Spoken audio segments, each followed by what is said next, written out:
Hi, everyone. Welcome to the Next Step Program's free webinar series.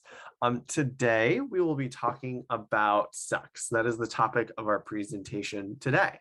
My name is Ricky Price. I'm the co-founder and program director here at the Next Step Programs.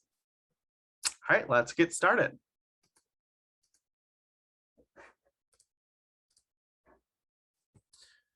Sex. So when I say that, I want you to take a second and think about what pops into your mind when I say the word sex. What do you think about? What do you think others think about?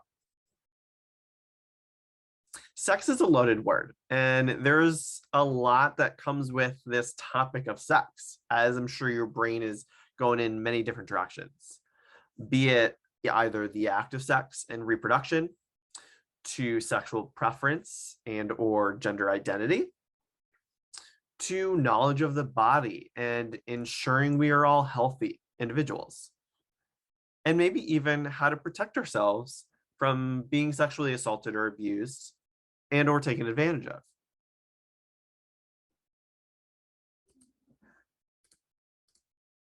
Disability. So now with this word, what is the first thing that comes to your mind, or what are some of the things that come to your mind when you think of the word disability? What do you personally think about? And then maybe what do you think others think about when they hear this word disability? Just like the word sex, disability can include many different things. There's a huge topic. Whether you're thinking about disabilities that you can physically see, physical disabilities, or maybe it's disabilities that you can't see, more mental, emotional, intellectual. But then digging a little bit deeper, it could be the education and the laws that protect individuals' disabilities that you're thinking of. Maybe it's barriers within society due to myths and misconceptions of disability, how families and loved ones with disabilities operate. What do you think they think about on a daily basis? Maybe it's how we can prepare individuals with disabilities for a successful, safe, and independent life. If you have ever come to one of our other webinar series or workshops, or been a part of our online or in-person transition social groups, you're very aware of all the things that we talk about, be it transportation to getting a job, resume skills. There's so much that fall underneath this topic. Just like the word sex, there's a ton to think about. Disability is a word, and there's a lot of weight to this word, and it opens up a slew of other topics and things that we can, rabbit holes that we can go down. Now, what happens when we put these two words together? A lot probably can happen. I know my brain goes in a million different directions. I'm sure yours is as well. There's probably a ton going off in your mind in terms of bringing these two words together. And that's good. That's great. Embrace that. It could be really difficult. Maybe you can't think of things. How can we, though? And maybe you're thinking of too much. But let's get one thing straight before we kind of move any further, is that it is a myth that individuals with disabilities do not need to learn about sex. They don't have sexual feelings, urges. They don't need to know about their bodies, just overall different aspects when it comes to sex, like we were talking about before. That is a myth. Now, some people might not want to know anything about sex or have any of these feelings or urges, and that's fine. But that's really up to them to decide, right? It's our jobs as professionals, family members, advocates, people with disabilities, to be able to educate and provide the opportunity for people, for individuals with disabilities, to explore this aspect of their life and to be able to understand this aspect of their life as well, and to be able to be educated to make their own decisions. The reality is sex education, sexuality, everything sex and disability that's intersected is vastly under-researched. Even in practice, it's one of these concepts and topics that is taught, but maybe it just skims the surface. It's not really known. We're not diving into the deep end. Now, for those of you that are here and listening to this, that are professionals or family members, if you're diving into the deep end, kudos to you. Great. I hope that you can get something out of this presentation today about more resources of how to do that. But all in all, it's a topic, it's an area that is vastly under researched and practiced, and it needs to change because it affects all different types of life. So today I'm here to talk about sex. The information that we're going to be providing to all of you today watching this is a little glimpse into the intersection of disability and sex. We could talk about this for hours, days, weeks, months, but we just want to get your gears turning. So we are going to skim the surface. We might be talking about things that you already are aware of, but hopefully you're going to gain some resources, get those gears turning a little bit so that you can go back to whoever your family member is, your friends are, your professional colleagues are, clients, and kind of bring this information to them. So again, we're only skimming the surface. Now, a disclaimer is I am not a sex therapist or a sex educator. So if you want additional kind of resources or education, the best place to go would be to find someone that is an expert in this field. We do have some resources at the end that we will be sharing with you all in the Google Drive. But again, we're just trying to start the conversation. We have done some programs that talk about relationship building and how that intersects with this and things of that nature. And so we are a resource that can help as well through our organization. So if you do need additional resources, or we have a laundry list of them, so I will give my contact information at the end so that you can stay in touch and we can connect, or we can connect you with the right resources. So really quick before moving on, I want to show a little video. It's going to be a part of a clip of a video. And I'm doing this because, again, we're starting the conversation. And I think it's important to hear people that are in it. Instead of just hearing from me, from a professional, I don't identify with having a disability. Let's hear from someone that has gone through this and still is going through this intersection of sex and disability to really bring this important topic to the surface. Accessibility, but it's not actually the area where I feel the gap the most. If you were to ask me what the biggest gap has been so far in my life, I would actually say sexuality. And although it might seem kind of surprising, I know I'm not alone. Research shows that sex has often been rated as one of the areas of greatest oppression for people with disabilities. So what have I learned from my life in the gap? And how can you benefit from my experiences? And what can you take away today?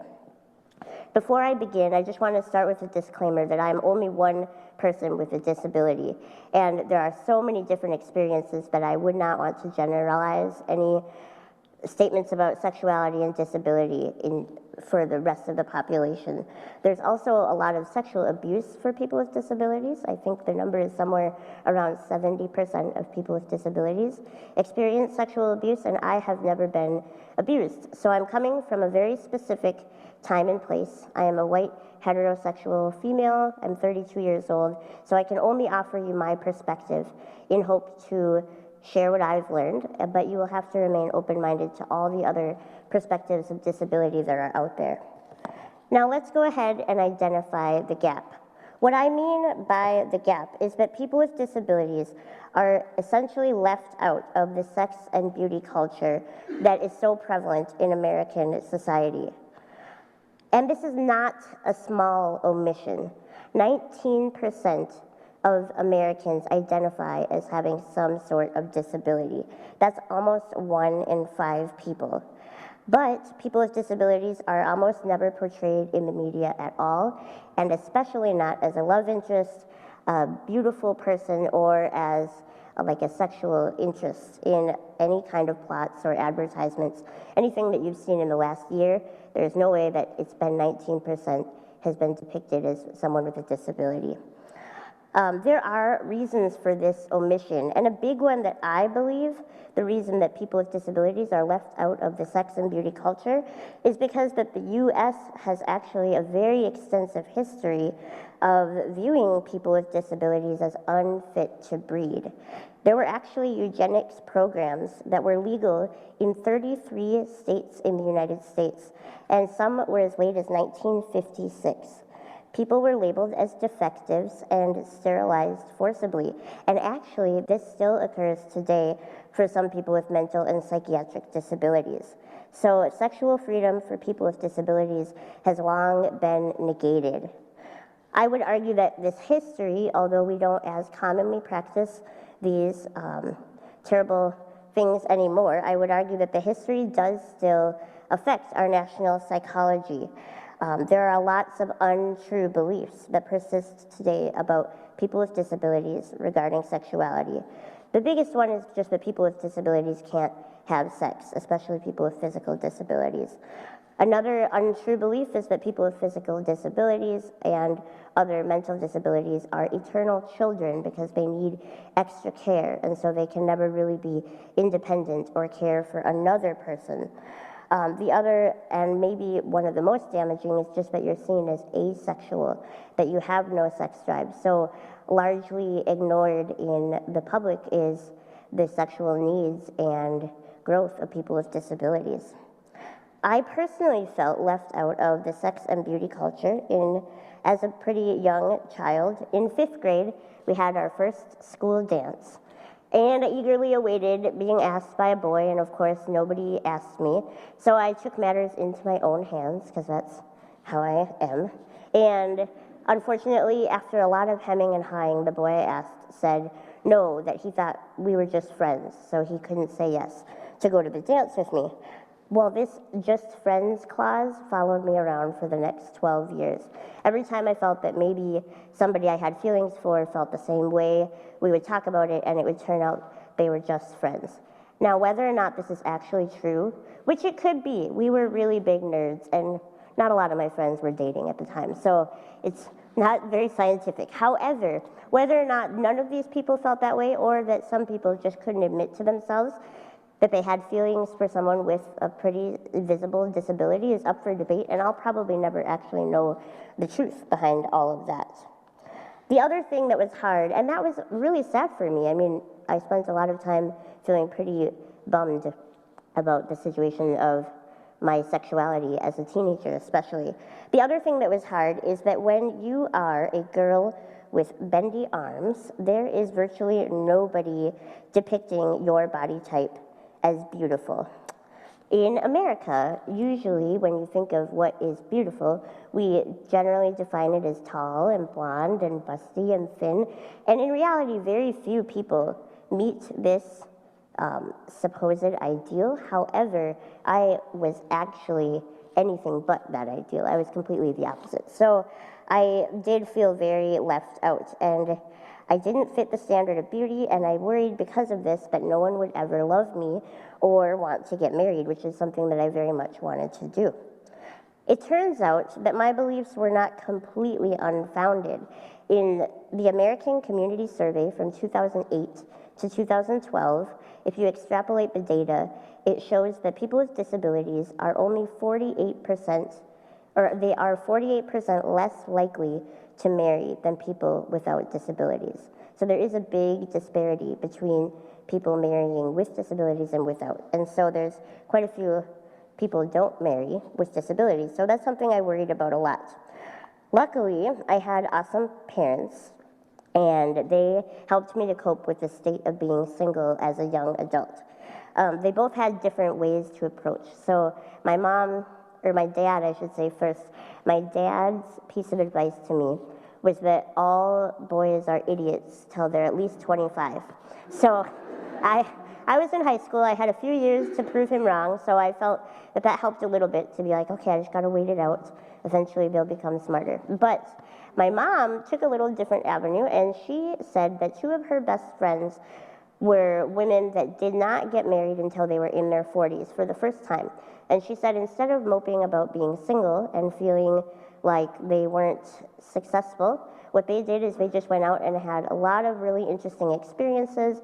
They pursued a lot of their passions. They were really unique individuals. So by the time they did meet the people they would eventually marry, they were some of the most interesting people around.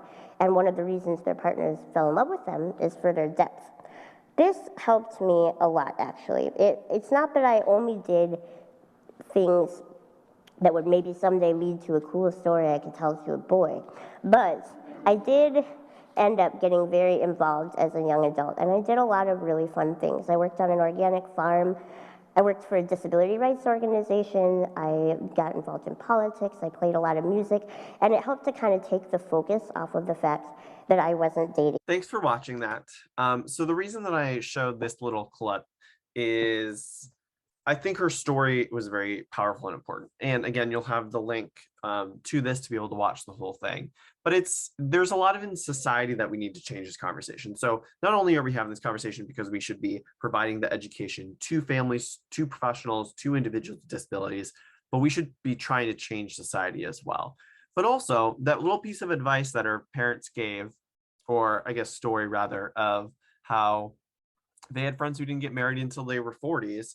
Again, it changes that conversation where there's this societal factor, if we're just looking at marriage, that you have to be married at a certain time, and there's a timeline to that, and if I don't, then no one's ever going to love me, and so on and so forth.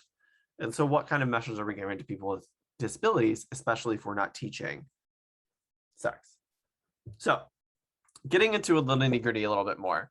Sex as defined by the World Health Organization. Sexual health is a fundamental to the overall health and well-being of individuals, couples and families, and to the social and economic development of communities and countries. Sexual health, when viewed affirmatively, requires a positive and respectful approach to sexuality and sexual relationships, as well as the possibility of having pleasurable and safe sexual experiences, free of coercion, discrimination, and violence. Sexual health-related issues are wide-ranging and encompassing sexual orientation, gender identity, sexual expression, relationships, and pleasure. Included in all of this is access to comprehensive and good quality sex ed, knowledge about the risks that people may face, consequences, ability to access sex health care, and living in an environment that affirms and promotes positive sexual health. And that's one of the things that we want to promote during this, is we want to create a space for that.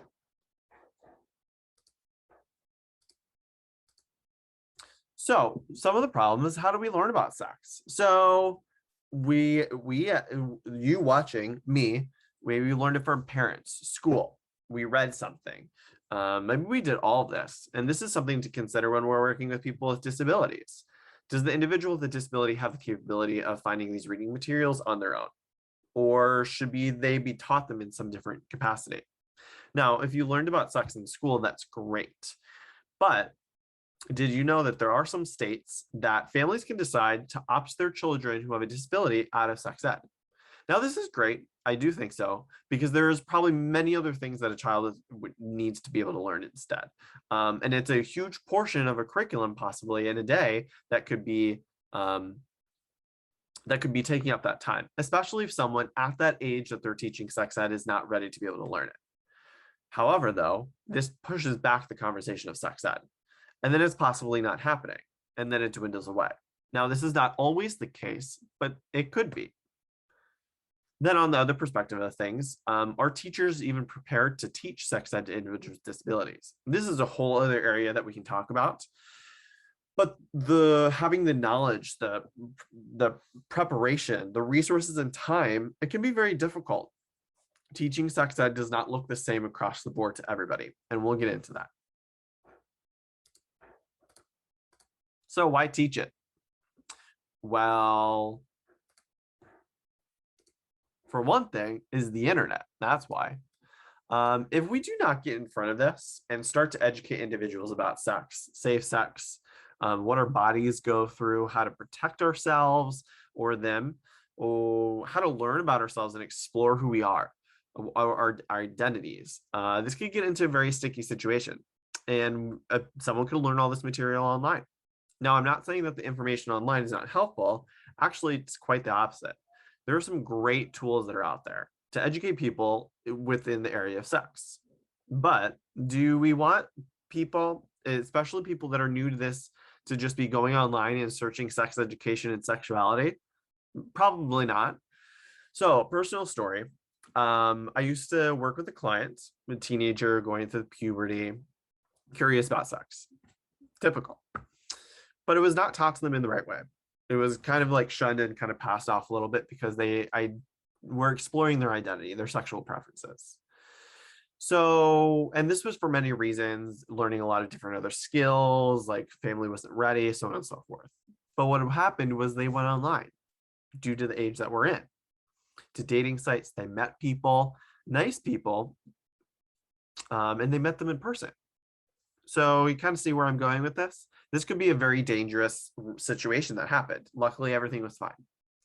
Now, just because this could happen is not a reason for us then to be like, oh, well, I'm definitely not going to teach it now because they're going to be more curious and go down that. No. Rather, we should be looking at sex. When I said the word sex, what were some of the things that went through your mind? Was it being safe online, building relationships online? It might not have been. Because we see the word sex and we immediately, I feel like, go to the act of sex, of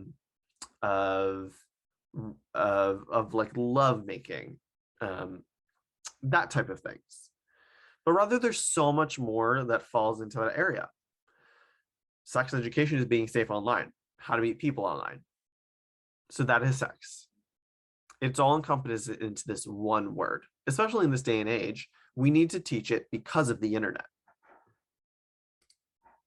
Why else do we need to teach it? Well, one, let's take a step back for a second. Of why we would be teaching it in the first place is we're all humans. So don't we all deserve the chance to learn about our bodies and how to be safe? Also, don't we all have the same organs and bodies for the most part? So why limit who should and should not learn about these very important topics about our bodies and what we go through? This isn't just talking about how to teach someone to do the laundry or to drive a car. And they're not capable of doing that, or they're never going to be going down that route. We're talking about teaching somebody about their bodies and the urges that they may have, the cycles their bodies are going to go through, be it puberty, how to deal with the urges that they're having, private versus public, menstrual cycles. And sex is a great indicator of well-being and positive mental health.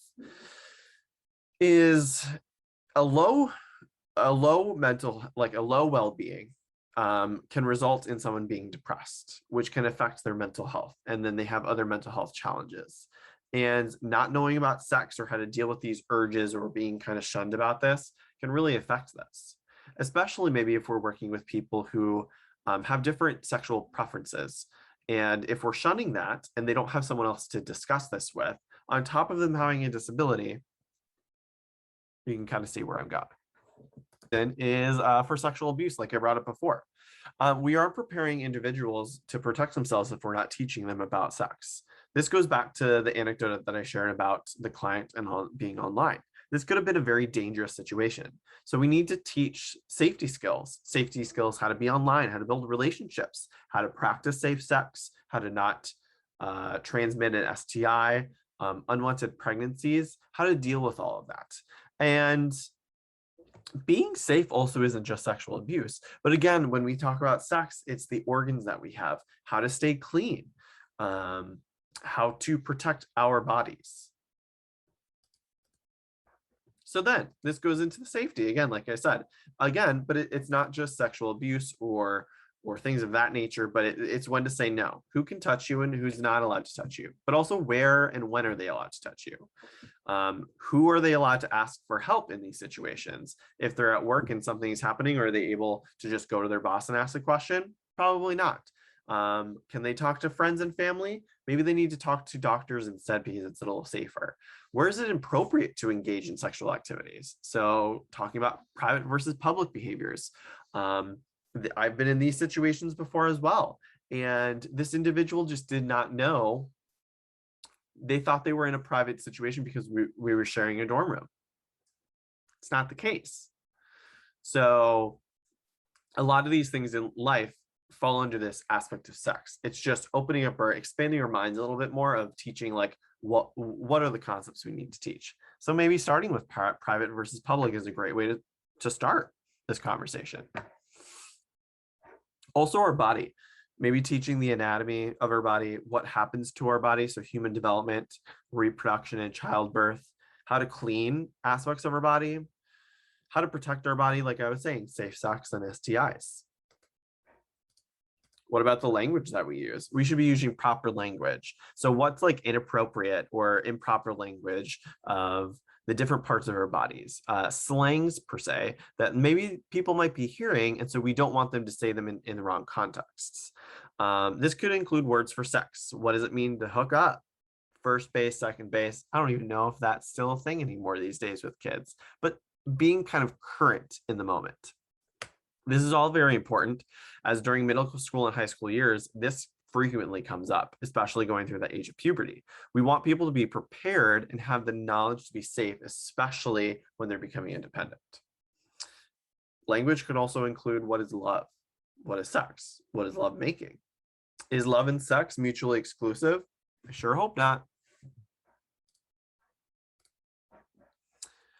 As I was saying before, relationships. So social skills, how to make friends, how to keep friends, how to develop relationships and what that means. So from people that I've worked with in the past, without the proper education, they might think that a celebrity that they met once, or maybe they just talked, they've seen them online, is their boyfriend or girlfriend. Or maybe they meet someone that's really cute and they're their boyfriend and girlfriend. And they might actually think that this person is their boyfriend or girlfriend, which is, there's nothing wrong with that. But with the proper education, maybe that can change a little bit at teaching how to develop a relationship, because everybody deserves the right to be loved. So let's think of another example, is how many people have met a kid that possibly goes to kindergarten, comes back, and one day says, Mom or Dad, I have a boyfriend or girlfriend. But we have to teach them what this means, right? It's not actually their boyfriend and girlfriend. So is this classified as attraction versus a relationship? So we need to be teaching this difference and teaching how to develop a relationship and be safe in doing it as well.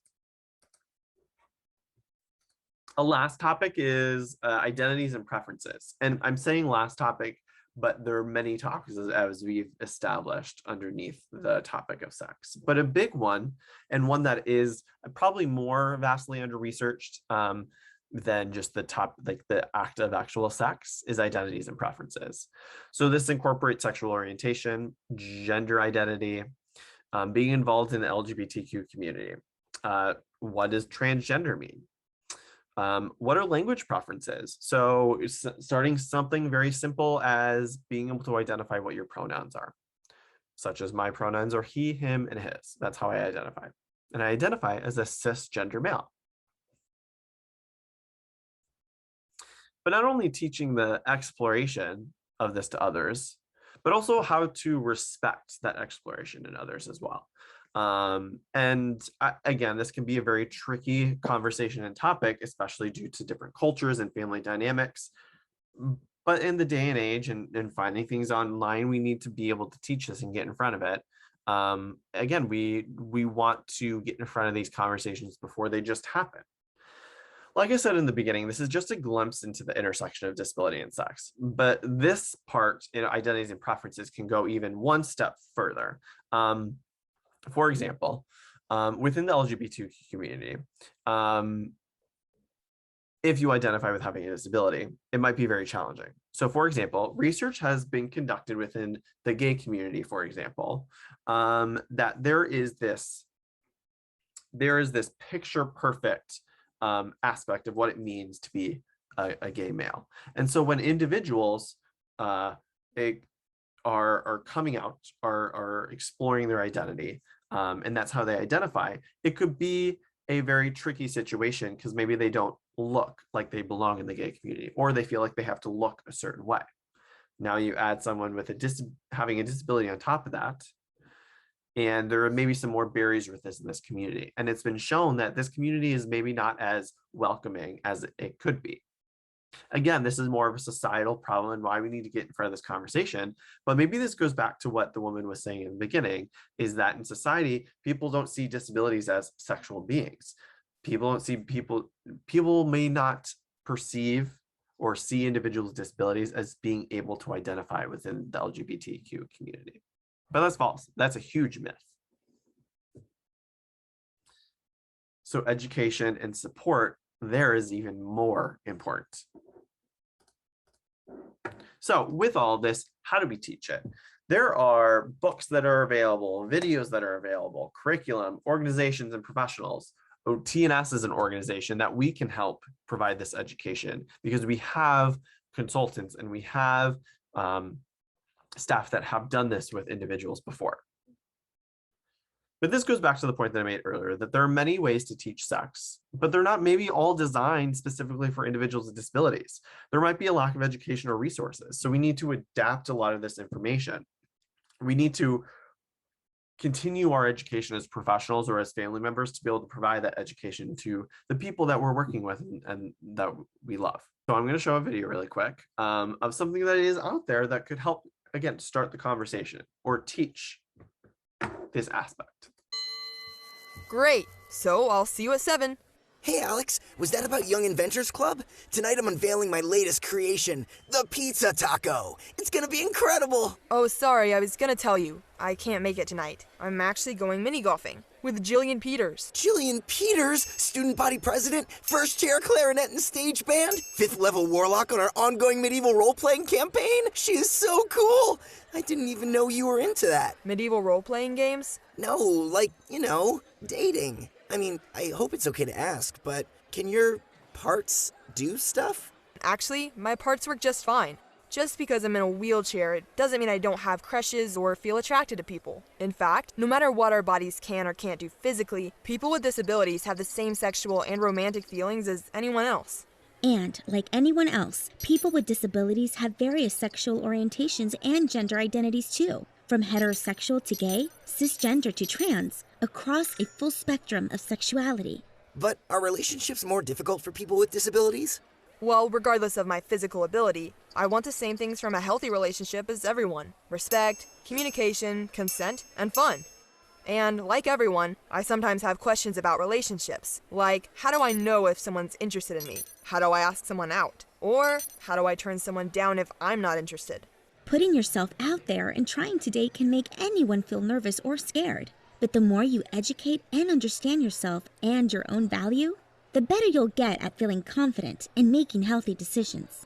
There are certain issues that people with disabilities could be more likely to face. Sometimes it can feel like parents are overprotective when it comes to dating. Or friends might not think of us in a romantic way because they don't understand that we have the same kinds of feelings. And there are some specific challenges that a person with disabilities might have to deal with. For example, if you had trouble communicating verbally, you'd have to find ways other than speech to express yourself or give consent, like using body language, adaptive devices, or pictures. Think of it this way. Everyone's body is different and needs help from time to time. And regardless of a person's physical ability, they can have the same feelings, hopes, and dreams as anyone. Thanks, guys. I think I get it now. Sorry I didn't understand before, Alex. It's okay. And you know what? I've got something that's gonna make your date with Jillian even more awesome. 1 New York-style soft-shell pepperoni and 1 hard-shell deep-dish bean blaster. Thanks, but were those in your pockets? Just since this morning. Ew. So I hope from that video you got that there are many different things that are out there that can help you teach this. But something that I liked about this video and the last one is that it explains that this is also a societal issue too. It's not just that we have to be teaching individuals with disabilities about sex like we teach anyone, really. It's the fact that we need to be normalizing this concept, this intersection of disability and sex to everybody. And that's another part of the conversation that we need to change. Now, one last thing that I wanted to say is within the teaching of sex, it is very common to teach sex ed to really anyone to maybe beat around the bush.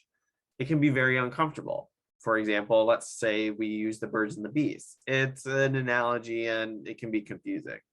This might not be as explicit as we need it to be for some people with disabilities. So we have to be very literal in the way that we educate people. Use the correct terminology, but also maybe some of the slang so that they know what they're going to be hearing. Be explicit that no means no. Be explicit with specific information and specific language of what's actually going to be happening. How do you ask somebody out? What does body language actually mean? So I'll be sharing a Google Drive with all of you that has resources to a bunch of different organizations that provide this information, as well as some of the information that we can provide to you all as well. Here's my contact information so that you can get in touch if you want to set up a consultation of one-to-one services or just want some more information. But overall, sex is a very important part of our lives. When does it become important? Since birth. When does gender become important? Well, it's always important, and it's socially constructed as well sometimes. And the settings that we live in affect how we develop. And so we need to be able to start changing and having these conversations.